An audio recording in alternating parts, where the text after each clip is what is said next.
Dagbuga ulit ng abo kahapon ng Bulkang Kanlaon.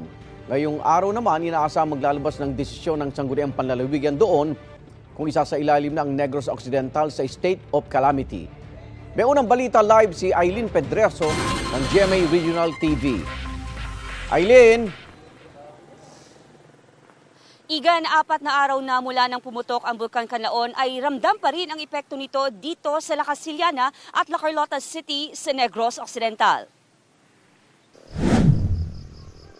Muli na namang nagbuga ng abo ang Mount Kanlaon kahapon December 12 ayon sa PHIVOLCS.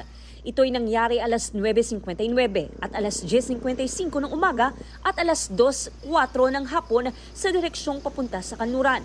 Patuloy ang abiso sa publiko na mag-ingat sa ashfall. Ang abo mula sa bulkan ang problema ng mga empleyado ng isang resort sa Barangay Araal, La Carlota City. Dahil walang pumapasok na customer, itinigal na ang operasyon nito. Iniutos na rin ng Department of Tourism ang pagpapatigil ng tourism activities sa mga lugar na apektado ng puputok ng bulkan, kasama na ang La Carlota City. Wala kami ubra, no work, no pay kami, ma'am. Ang pagkaon namon, ay wala kami sang kuwaan.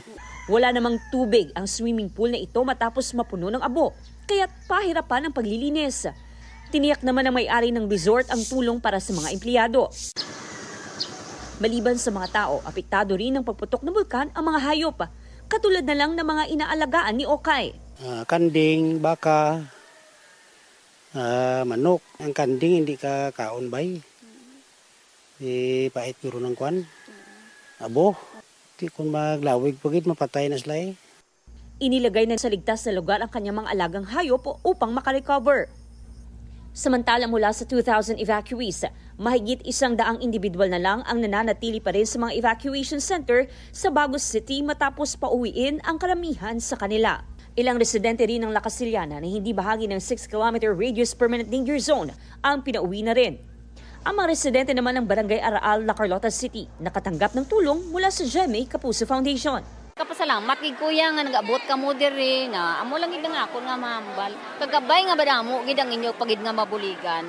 Nagapasalamat gid ako sa Kapuso Foundation. Kapasalamat gid ko nga natagaan kami sang food packs. Kabay pa nga magsige padayon pagid sa iban pagid. Thank you gid sa GMA Kapuso dako gid ang pagpasalamat ko nga natagaan kami tanan-tanan sa bilog nga barangay.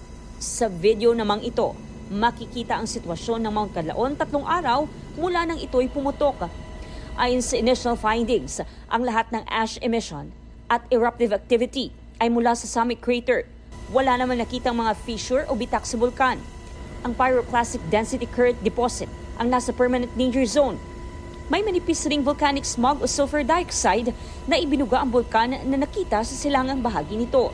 There's really a chance basta mag-elevate pa siya into alert level 4. That's why to avoid double handling, we are already planning for level 4. Balak ng task force na gumawa ng tent cities sa labas ng 7-kilometer radius ng bulkan kung saan pansamantalang mananatili ang mga evacuee habang binabantayan ang aktibidad ng bulkan. Sa pamamagitan ng isang resolusyon, inirekomenda naman ng Negros Occidental Provincial Disaster Risk Reduction and Management Council ang pagsasailalim sa probinsya sa state of calamity. Inaasahang tatalakayin ito ngayong araw sa sesyon ng Sangguniang Panlalawigan. 78 million pesos na quick response fund ang gagamitin para sa pagkain, gamit at iba pang kailangan na mahigit 10,000 individual sa mga evacuation center. Inaasahan ng task force na tatagal pa ng 3 linggo ang operasyon ng mga evacuation center lalo na sa La Casillana at La Carlota City.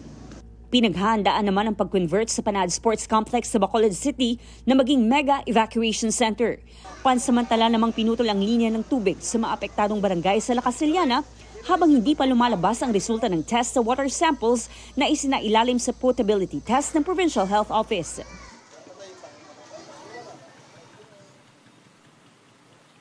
Igan, kapag inaprubahan ng Sangguniang Panlalawigan ang resolusyon ng Provincial Disaster Risk Reduction and Management Council na isailalim sa state of calamity ang Negros Occidental ay magagamit ng Quick Response Fund na dagdag tulong sa mga apektadong residente.